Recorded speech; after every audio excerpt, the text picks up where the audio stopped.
Hey guys, Chris again from ClassicVWBugs.com, and in this tip I want to talk to you about how to start your engine outside of the car, whether it's on a bench or on the ground, or even if you want to put it on an engine stand.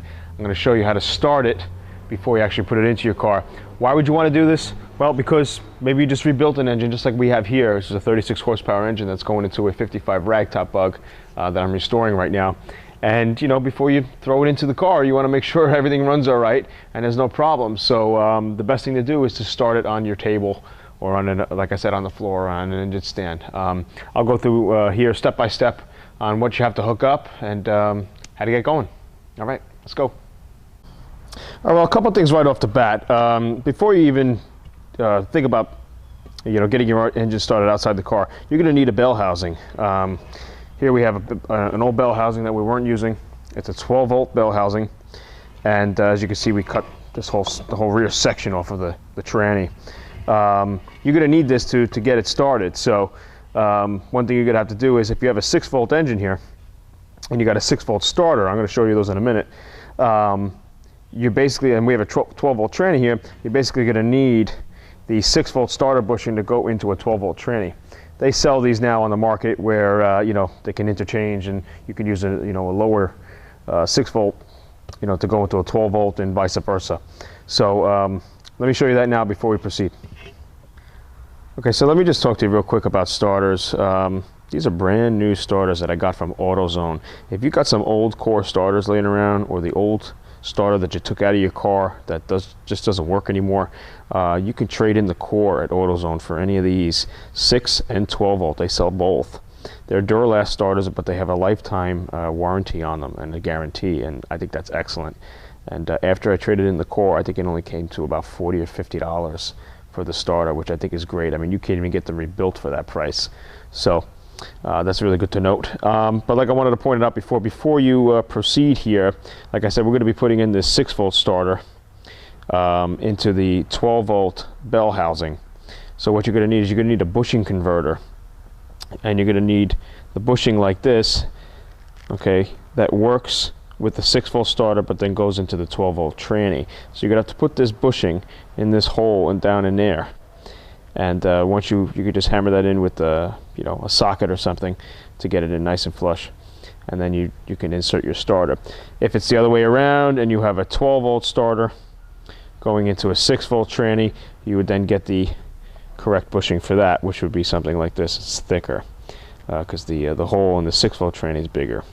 So just a couple things I wanted to point out with that, because a lot of times people are upgrading their engines in older cars to a 12-volt engine, and you're going to have to swap around these bushings. Oh, and the other thing we added on here to the bell housing is a little gas tank. We got this gas tank off of, I think, a snowblower, and we just kind of rigged up a bracket for it here. As you can see, we bolted it on the front, made our own plate here, and bolted it on the front so we could bolt it to the bell housing. Okay, so we got our bell housing, we put our bushing inside, and now we're ready to hook the bell housing up to the engine.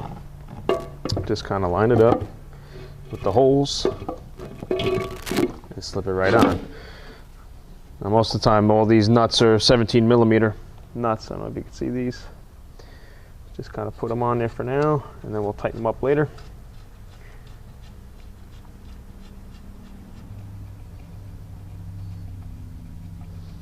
Okay, now when you hook your starter up, basically the solenoid here is always to the outside of the engine, towards that way, and you want to just kind of fit it up on the bottom stud, and then she should go right in. Yep, just like that. Okay, and then usually we got to get a bolt like this. If you can see this, that goes into this hole right here, and we kind of shave off one end of the bolt so it doesn't. So it sits flush up against the body of the starter. You take this nut off. Okay, slip that in, just like that. And tighten the nut on the other side. And once you have that top bolt in on the top of the starter, just then get another 17mm and tighten that in down here. Okay, so then just like on the other side where the starter is, you're going to need another bolt for this side. They all have this different lengths to them, so be sure you're getting the one on the right side. Put that bolt in, and then you get that other 17mm nut and screw that in from behind. Okay, so now the next step would be then to just tighten them up. After we just got them finger tight, we now tighten them up. I just got a 17mm socket and a long extension so I can get in here easier. But when this is in the car and you got to tighten this up, basically if you don't have a lift, you have to jack the car up and get underneath here with a 17mm wrench to tighten those nuts up. So, but since we're outside the car, I could do this a little bit easier here. So just putting these up.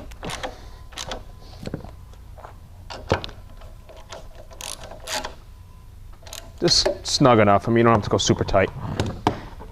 And then what you want to do is then the two nuts on the back side. Now when the car is also in the car here, you can at least reach down behind the fan shroud to get these nuts back here. Okay, here's one of the two nuts that are back here. Just got my 17 wrench. I got a nice ratchet wrench here. And you just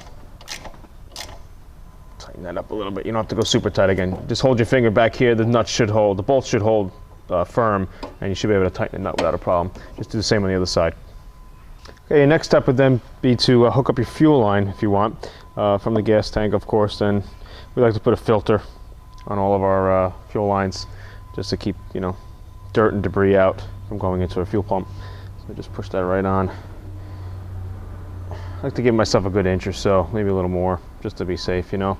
Later on down the line, if you have this in the car, you might want to put one of those little clamps around here to securely, you know, keep the hose on. Okay, so next step now is to just hook up your battery. You can see we got a ground strap here that goes to the bell housing, and then we have a positive cable that's going to the starter. Bolts right here to the big nut right here. But what I also have here, I bought from AutoZone, is a push button start. And once you push this button, the starter's going to start kicking over and trying to start your engine. If you don't have the push button start, or you can't find it, you can get a screwdriver that touches one end here, where I have this alligator clamp, and where the positive side of the battery goes, and you can touch it to one of these prongs here, and that'll kick over the starter as well. You're basically just jumping it that way. Okay, so the next thing we're going to want to do before we start our engine is hook up a hot wire to our coil, positive side, and to the positive side of our battery. But before we start the engine, I want to basically, you just don't hook this up to the battery yet. We're going to want to hit the starter button to crank the engine. Okay, let it crank for a good 10 to 15 seconds to build up oil pressure. There are some external units out there that you can hook up to your oil sending unit down here on the engine, basically similar to the speedometer on your dashboard that has the little light on it. And basically, you know, you want to crank the engine over until the light goes out. Once the light goes out, then you know you got good oil pressure.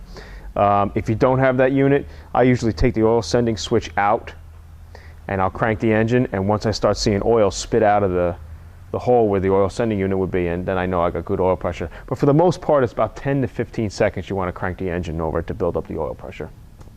And then once we start the engine, what you're going to want to do, and what you're going to see me do, is you're going to want to start using the throttle here and revving the engine. Boom, up and down, up and down, up and down. Okay, this is going to help seat the rings in the engine, and you want to keep doing that for a good amount of time. And then you should be good to go. But if you just freshly painted your tins and your muffler and things like that, good chance your engine's going to smoke a lot until this stuff kind of the paint cures and gets flushed to the metal. But that's, you know, not unusual. A lot of times, you know, it'll smoke. So, all right, let's start her up.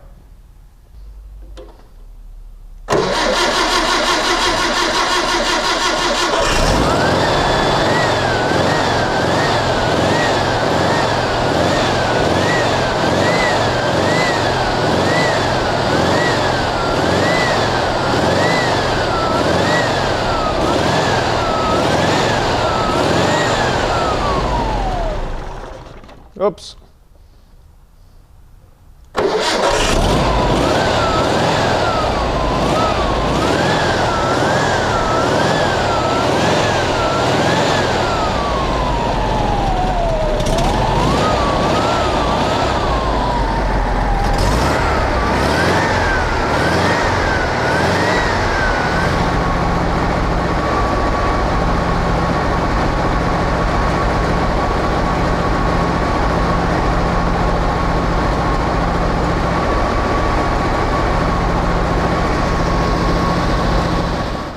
Okay, and that's basically what it is starting your engine outside of the car, whether it's on a table, on the floor, or on an engine stand.